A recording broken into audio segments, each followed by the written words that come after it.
वंदे मातरम। नमस्कार, जय श्री राम। अखिलेश यादव उत्तर प्रदेश के बड़े नेता हैं। स्वर्गीय मुलायम सिंह जी यादव पहलवान जी के सुपुत्र हैं, संस्कारित हैं। मैंने अखिलेश यादव को कभी भी अशालीन बात करते हुए नहीं देखा, ये तो स्वीकार करना पड़ेगा। विदेश में पड़े हुए हैं और वो जब भी बोले हैं सामान्यतया कड़वाहट रहित बोला है। इसलिए मैं व्यक्तिगत रूप से अखिलेश यादव का इस मामले में प्रशंसक हूँ। ये कहने में मुझे कोई गुरेज नहीं, व्यक्ति के रूप में। अब बात आती है दल की। समाजवादी पार्टी के मुखिया हैं। समाजवादी पार्टी जो किससे एक क्या पीडीए फार्मूला लेके चलती।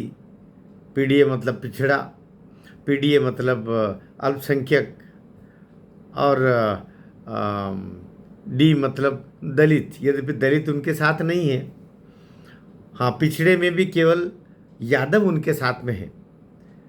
और अल्पसंख्यक तो अभी अब नहीं कह सकते क्या होगा, लेकिन अभी जब लोकसभा और विधानसभा में भी एक मुस्लिम वर्ग का खास तौर से समाजवादी को सपोर्ट रहा है।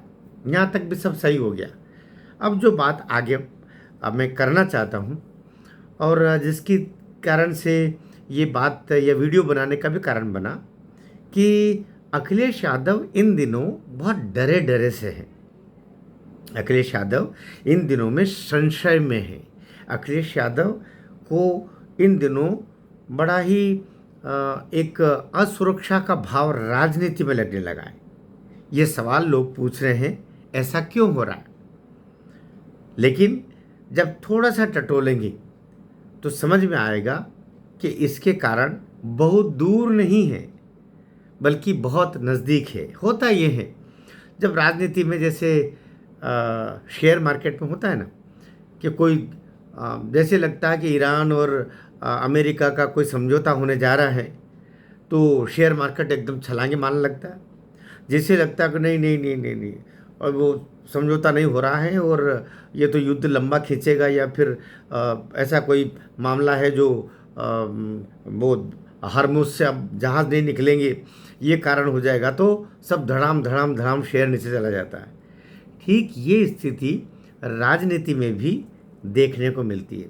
जब देश में कोई ऐसी स्थितियां होती हैं जिसके तहत राजनेता लोग या कि राजनीति के पार्टी वाले लोग, उस पार्टी से संबंधित लोग अपने आप को उससे आकलित करके, उससे अपने आप को मूल्यांकित करके, और उनके द्वारा जो आकलन होता है वो अगर नकारात्मक है तो वो डरने लगते हैं, और सकारात्मक है तो उछाले मारने लगते हैं, अपने लिए ज़्यादा सीटें मांगना शुरू कर देते हैं। अभी अपने देश में भी एक बड़ी घटना घटित हुई। आज़ादी के बाद आरंभ में कांग्रेस का शासन था पश्चिम बंगाल में। उसके बाद में वहाँ पर ज्योति बसु एंड कंपनी आई, मार्क्सवादी कम्युनिस्ट पार्टी, और उसने फिर 35 साल तक पश्चिम बंगाल के सीने पर मूंग दले। मैं शब्द इस्तेमाल कर रहा हूँ और बहुत समझदारी से कर रहा हूँ। उसके बाद में फिर आई टीएमसी अर्थात तृणमूल कांग्रेस की ममता बनर्जी इस तरीके से आई कि लोगों को लगा कि सचमुच तृणमूल है, ये बंगाल की संस्कृति का भी तृण है, अर्थात मूल है, जड़ है ना, बिल्कुल नन्ही मुलायम मौलिक घास है, जिसको छूते ही हमारी आत्मा प्रसन्न हो जाए। लेकिन जैसे ये आए, क्योंकि जब आए तो तृणमूल क्या है?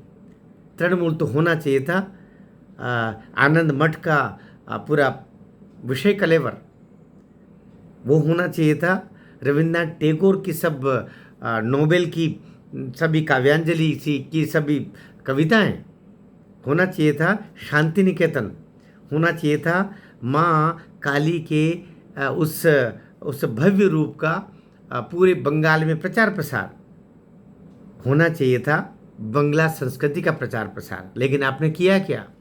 आप पूरी तरीके से तुष्टीकरण पर लग गए। हालात ये हो गई कि आपके नेता मंच पर घूम घूम कर मक्का मदीना के गीत गाने लगी।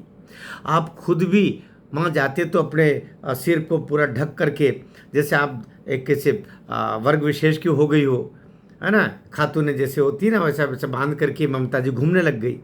और फिर बजाय बांग्ला के आप तो फिर खुदा हाफिज़ और न जाने कौन कौन से शब्द बोलने लग गए।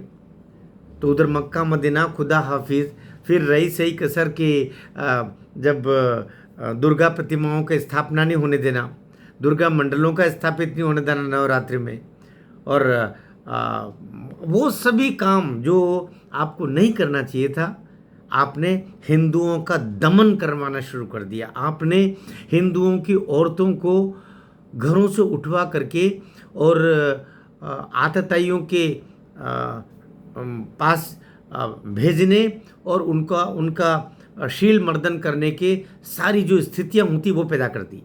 पुलिस वाले वो टीएमसी के गुंडे बन गए। कहाँ जाए लोग, कहाँ जाए लोग?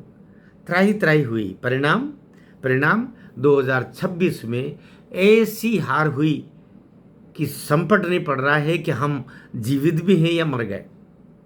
80 विधायक चुन के आए टीएमसी के, उसमें से 65 लगभग निकल गए वहाँ से। तो कहा कि हम तो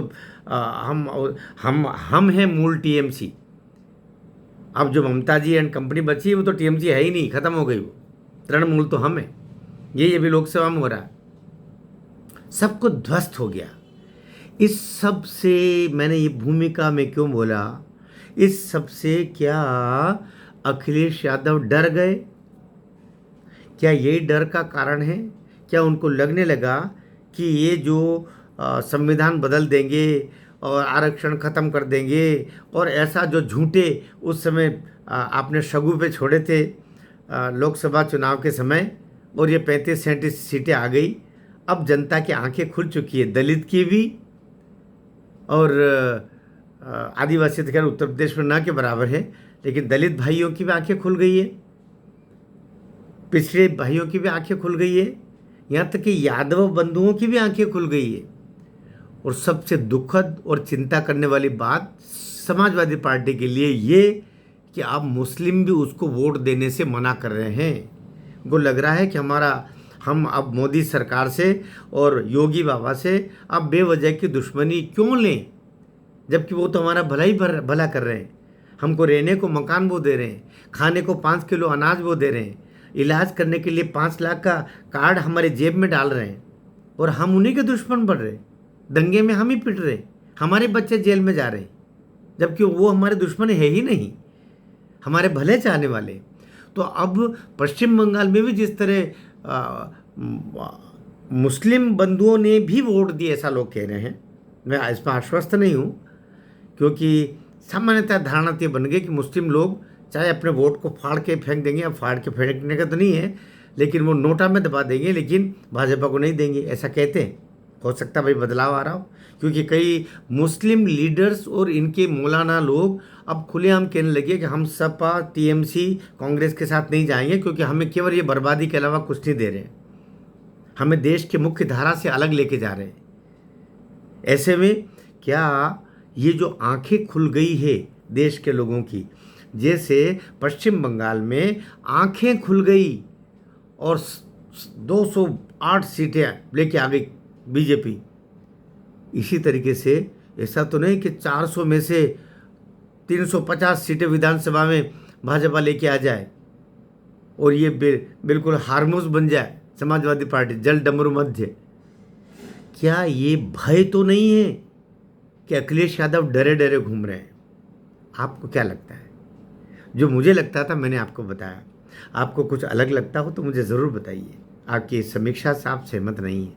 अगर सहमत हैं तो वीडियो शेयर भी करें, कमेंट ज़रूर दीजिएगा, और चैनल पर नए हैं तो सब्सक्राइब अवश्य कीजिएगा। भारत माता की जय।